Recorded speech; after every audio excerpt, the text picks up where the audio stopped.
morning. Good morning. Happy Monday. Is it Monday? It is. I think I've lived 1,000 lifetimes. I feel like I've lived 1,000 Mondays already. This is a different Monday Yes. than our usual Monday. Why is this Monday different? Well, Angela,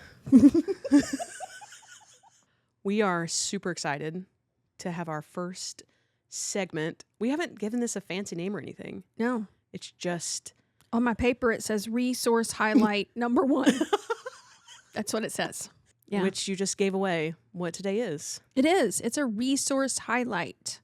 We mentioned throughout our normal episodes tools and resources that we've accessed that have helped us and guided us throughout this journey we've had. And so we figured what better way to be friends and welcome people into a community with us rather than share what we got. It is the morning share. Share. After all. That's right. And we're the share bears. That's right. So here we are, sharing what we have with you. I'm still working on that t-shirt. Oh, I can't wait to see it. The truth is I'm not working on it. I don't know how to design me as a share bear. Or you. So what resources are we highlighting today? Well, okay, transparently, vulnerably, authentically. Aligned. Adjusted. Just dropping all the words. No, truly, as we were planning content and a rhythm and trying to find a balance, which I don't think have found yet, but trying to find a balance of, being able to really pour ourselves into this and offer something of value. Angela had a great idea to make the last week of the month a resource week. And so we're constantly talking about different resources that have impacted us and been really, really helpful. And so we want to spend time highlighting some of those resources. So, and we're not just limiting ourselves to books. So don't turn off just yet, because it's not just books. There are different kinds of resources. Absolutely. And for all those people who don't either have time or have zero interest in reading a book, a lot of the books that we are going to be referring to do have an audible component. Yeah. So if you're not a reader, you can listen. Yes. And then, but we're not just sticking to books either. We've been, I would say, just probably, I'm not sure how I feel about this, but I'm going to say it, maybe just as impacted by some podcasts as much as I have been by books. Would you agree? In the more recent years. Yeah. For years, after my children and other people in my circle, including you, were listening to podcasts and sending me links endlessly. And I don't prefer to learn things audibly. I love to read and see the words on the page. It's how I usually intake information better. I was resistant, honestly, to podcasting. I would say resistant is an understatement. Oh, come on now. Be kind. No, I think I remember when I said something about podcasts, you were like, that's just not for me, or something along those lines. I'm sure I did. That's just not for me right now. I'm sure I did. And now I absolutely love them. In fact, sometimes I go on road trips with my husband and we listen to them together. He has a whole bank of podcasts that he wants to listen to or wants to listen to together, as well as you and I frequently will listen and then pass them around in our circle and get exposed to all kinds of different amazing content and information that I wouldn't have access to. Which isn't that the point? Like, there's so much valuable stuff out there, which, speaking of sharing, you were going to want to stay tuned till the end of this, because we're giving something away and really excited about that. So it's our first giveaway. That's right. Dun, dun, dun, dun, dun. So it's going to be a good one. So stay tuned. Absolutely. Well, we're kicking off today with a book. And this book has been helpful. I first heard about it on another podcast, actually. And I think simultaneously or around the same time frame, Deanna had heard about this particular author, maybe through some of her studies and works in the mental health profession, a book by an author called David Richo. And he is a psychotherapist and also a deeply spiritual man who I think is based in Southern California, maybe Santa Barbara, somewhere like that. And I was first exposed about this particular book through another podcast we listened to. The one we're talking about today is How to Be an Adult. And then the other companion book that I read and found equally helpful was How to Be an Adult in Relationships. And I'll talk about the distinguishing characteristics of both of those in a few. But David Richo was so helpful to me and instrumental in my journey because he was able to blend both the psychology of things and the spirituality of things. And that is where my passions kind of converge. And so he gave utterance to that and gave wisdom in that space for me to understand both. I'm a huge proponent of a study of human behavior and how people think and how people interact, as well as I'm deeply spiritual. And so it just gave this great intersection of information for me to learn from. So the bigger themes in how to be an adult deal with emotional responsibility. They deal with past patterns of how you have grown up and see your childhood patterns, how they affect your current circumstances, not to blame or anything like that, but to help understand yourself and those around you. David has outlined 5 A's of healthy love. And which I remember when you read the book, you were so blown away by these 5 A's. Absolutely. They're still on a Post-it note in my office where I sit every single morning. They're over my left shoulder. And so I see them on the daily. So they've been very helpful. Very helpful in how I understand myself, as well as how then I interact with other people around me. The 5 A's are attention. David says that every human needs these 5 things in relationships: attention, acceptance, appreciation, affection, and allowing.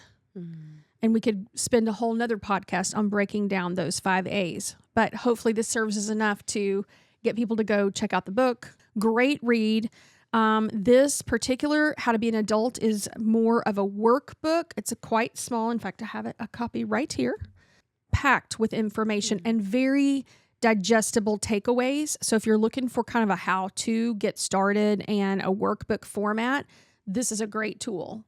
How to Be an Adult in Relationship is a much thicker book, but it delves into a little bit more of the psychology in relationships. And then he applies these techniques in every relationship, whether it's parental, whether it's you as a parent now parenting children, whether it's romantic relationships, friendships, work environments. So maybe, how we could look at it is the How to Be an Adult is more internal or individually focused, and the How to Be an Adult in Relationship is applying.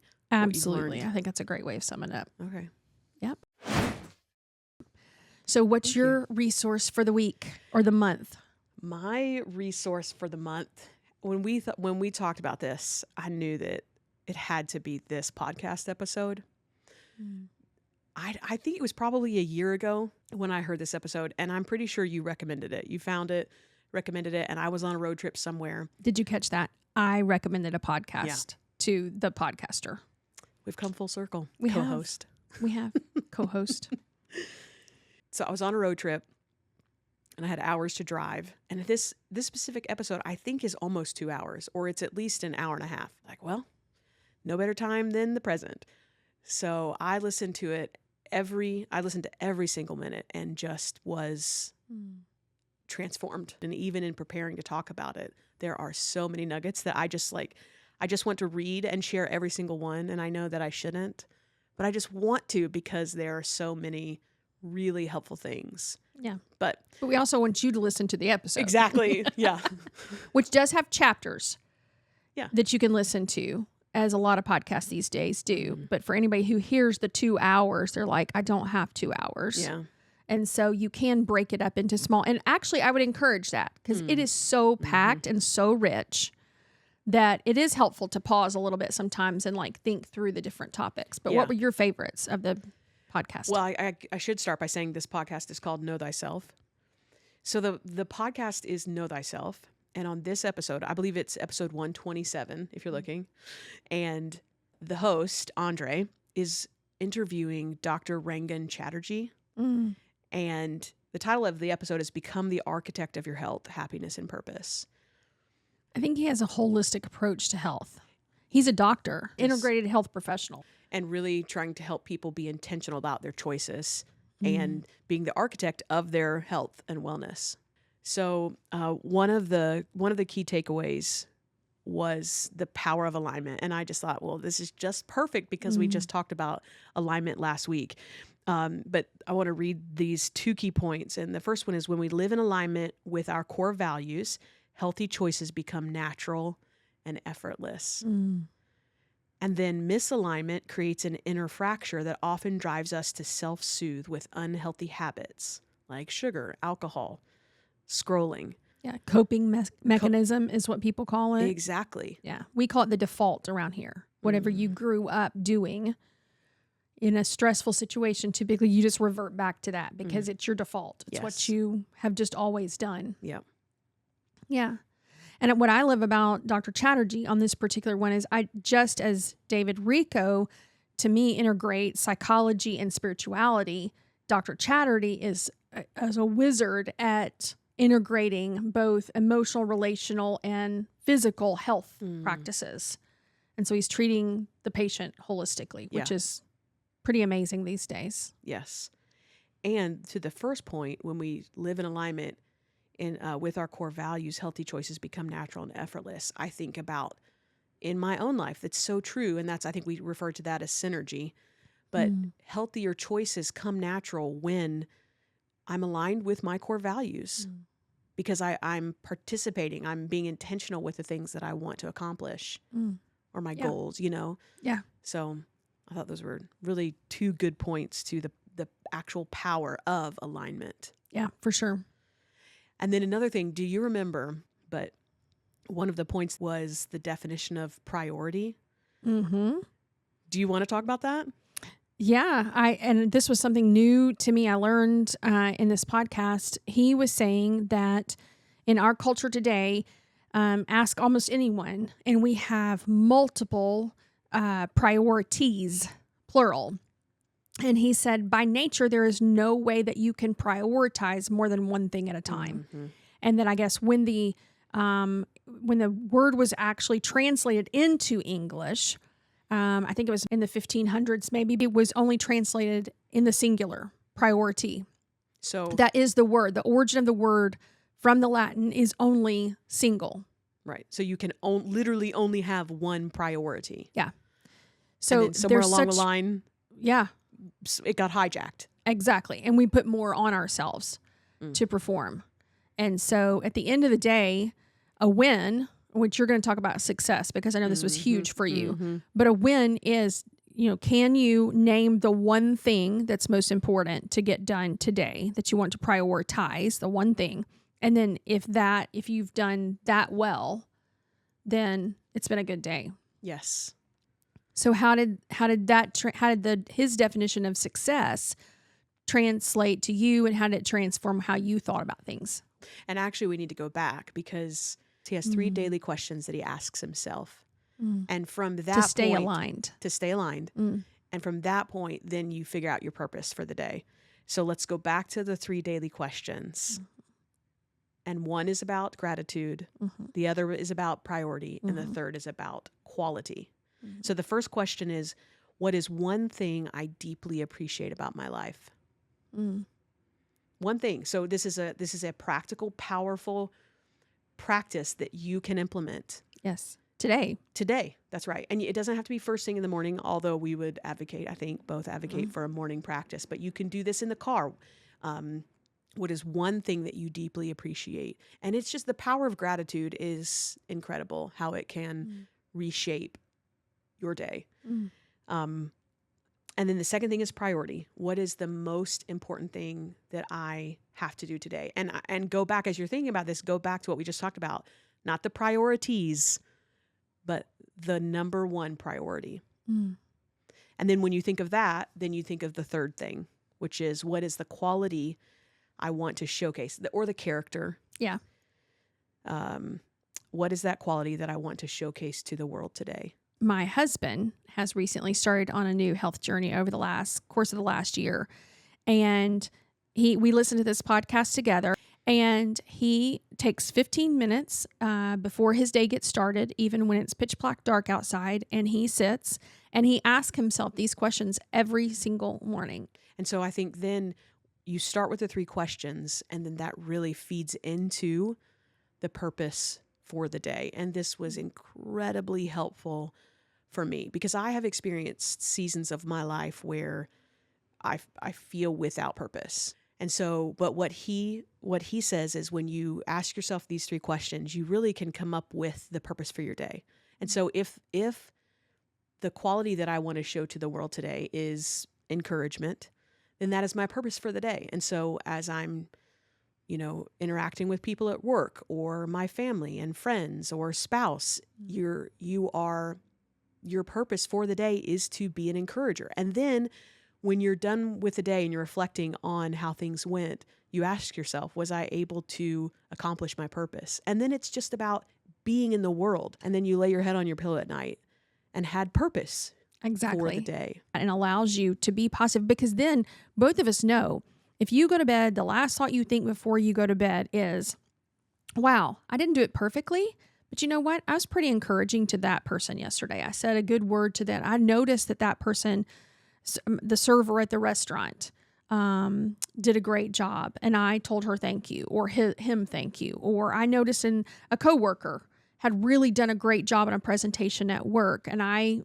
let them know, or I encouraged them to keep working, or whatever it was. When the last thought before you go to sleep is, I did pretty good, the first thought when you wake up the next morning tends to be more positive. You carry that hope into the next day. So it's definitely a cyclical kind of thing, a pattern. Mm-hmm. For sure. Yeah. Oh, there's so many good things, but I think I'm going to skip a few, because I'll just say, as you listen, be listening for the part when he talks about energy behind behaviors, because he talks about like the behavior is not necessarily the bad part, or, it's just an indicator of what's driving that behavior. And he talks about the 3 F's framework. Really highly encourage you to listen. And then I would say one of the last things would be that every action stems from either love or fear. I mean, if you could wrap your head around that, I think that would just change so much. Mm-hmm. Like, am I living from a place of love? Am I acting from a place of love or from fear? Wow. That's a great self-reflecting question. Yeah. Whew, great podcast. There's a lot of episodes on there that we have. It's in our rotation for sure of things we listen to on a regular basis.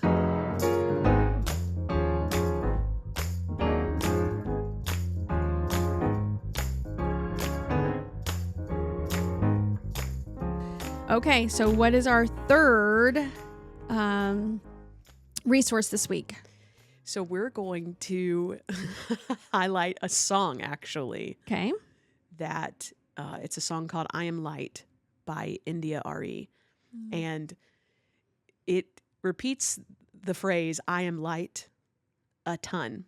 So I'm not going to read all of the lyrics, because I would be saying I am light, I am light, I am light, which is good. But, for here, I'm going to just read a portion. But this song, I think, really reminds us that our identity is not wrapped up in what we do. And I think she says it and sings it so beautifully and poetically. So she says, I am light. I am light. I am not the things my family did. I'm not the voices in my head. I am not the pieces of the brokenness inside. I am light. I am light. I'm not the mistakes that I have made, or any of the things that caused me pain.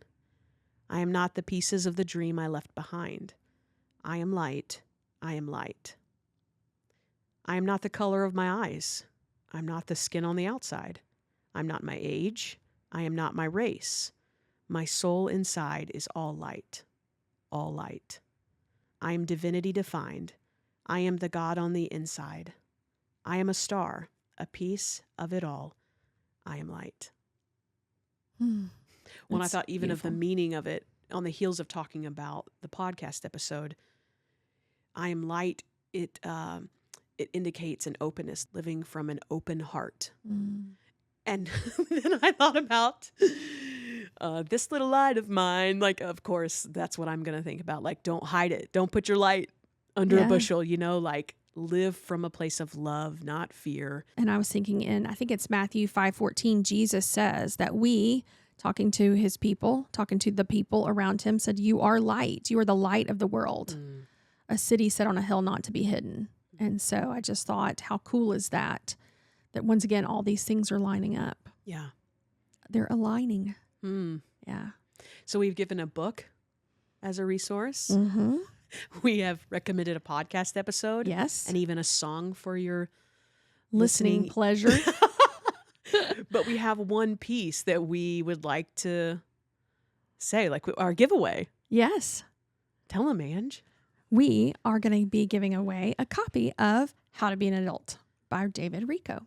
We're super excited about that. And how do we do that? Check out the post on our Instagram that has to do with this book. And you have to like it, you have to comment, and then share it. And then you will be entered into our giveaway. And one person will receive a brand new copy of How to Be an Adult by David Richo. Thanks for joining us on our first resource highlight episode. I know. We hope it's been helpful. And then lastly, Angela has a liturgy that she has written that is very poignant and relevant. It says, remind me again, while wearing my heart on my metaphorical sleeve is wrong or weak. Could it be that for too long now, we've buried our true feelings in the landfill of lost emotions and unrecyclable snarky retorts, cluttering our environment and contributing to the breakdown of community? The awful stench of wounded relations and unresolved conflicts has permeated our circles. But now we are stepping out. We are shaking off the wasted words that serve to isolate us, and we're taking a chance at feeling again. We are risking being misunderstood or marginalized, asking others to come along, braving the breakthrough to embrace a strength that shows up and says, simply, I feel. Thank you. It's so good. You have such a gift of words. You're not just wordy. Anybody can be wordy. You have a gift with words. Thank you.